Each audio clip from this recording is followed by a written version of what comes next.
Hello everyone, and today's build is gonna actually be my revised bow build. This one, in my opinion, you can't really swap anything out, as opposed to most of my other builds where there's some leniency for what you pick and choose, and the versatility of the build. Everything I have for this build is pretty set in stone. Other than the equipment, obviously, as always, the mantles are yours for the choosing. The main reason for this revision is I have maxed out the evade window charm, which increases your dodge iframes.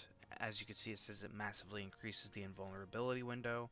So the whole point of this build is to just kind of stay on top of the monster pretty close and just wail on it with close range coding. You might be able to get rid of the Alluring Avelia for a bow that maybe gives close range coding plus, or probably not. If it doesn't have a level 4 decoration slot, I don't think you could, mostly because of the critical eye. But if you get something that also has at least a level 1 decoration slot and you could put critical eye in there, then you could make it work. So just keep that as a point of reference. So for the bow, we are using the Alluring Avelia as usual because personally this is my favorite bow. It has good raw, it has good base affinity. I think it's like 15% base, and then I have the charm in here for the plus 5% for 20. And then it has good or decent element at least if you need to use an ice bow, but you know it still has good raw even if you aren't looking for an ice bow specifically. So for the helmet, we are using the Horcrux Helm B, which is Horcrux Legiana's helmet. We are mostly doing this for the decoration slots as well as to get the bow charge plus from the Legiana set bonus. The hunger resistance for bows is nice though because you don't have to worry about your stamina as much. For the chest piece, we have the Rex Roar Male Alpha. This is for the 3 points in attack boost as well as the weakness exploit. It gives us one level 3 decoration slot, which we have a use for. The decoration slots aren't great, but you know, we make it work, right?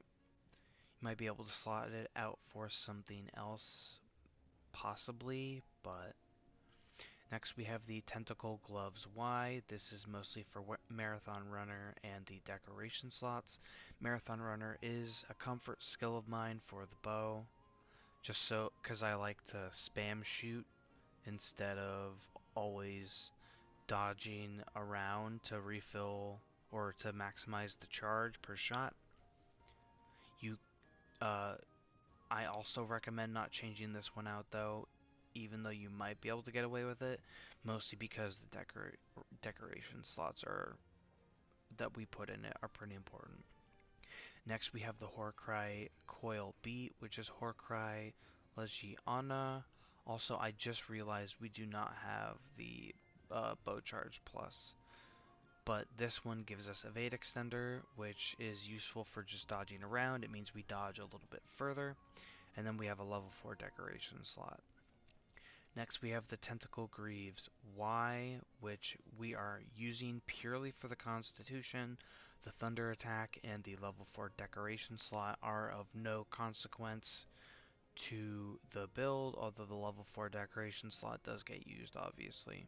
This is mostly for the level 4 Constitution, so when you're dodging around with the bow, you are using less of your stamina per dodge.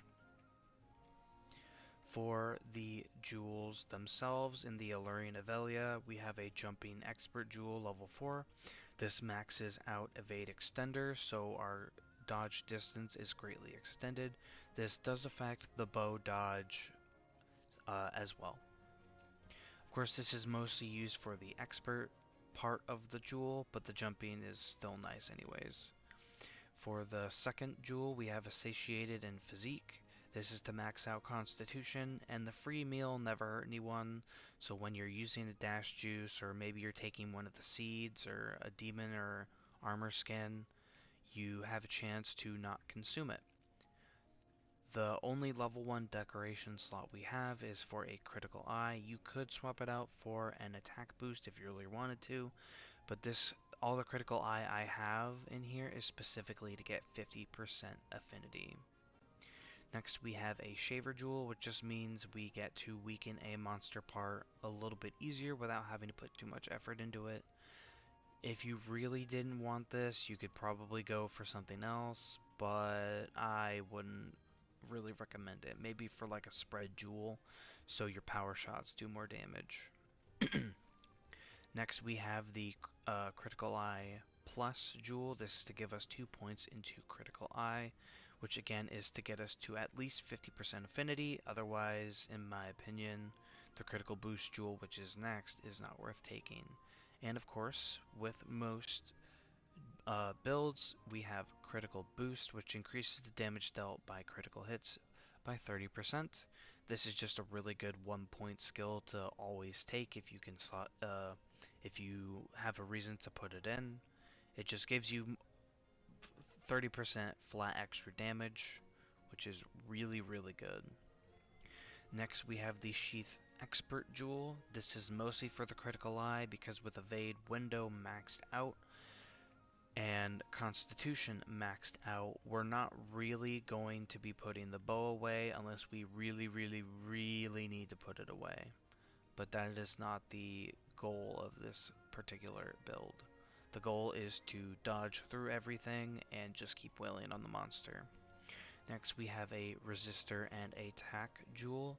This is mostly for the attack boost, but getting 2 points into Blight Resistance is never a bad thing, reducing the duration of all elemental blights by 75%. So if you don't have the opportunity to put the bow away to take a Null Berry, it makes your life a little bit easier. This build is pretty straightforward. Like I said, the point of this build is to just dodge around, iframe through all of the monster hits as best you can, and just wail on it constantly over and over and over again. This build should be relatively safe.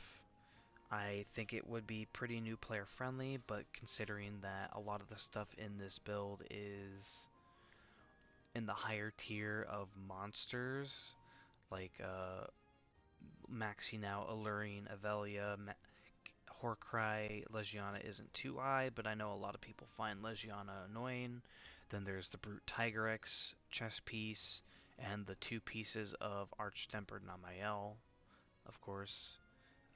Definitely harder monsters to fight and get through, but if you can get through all that and you can get this set going, I really do think it'll be something that'll make your bow life a lot easier.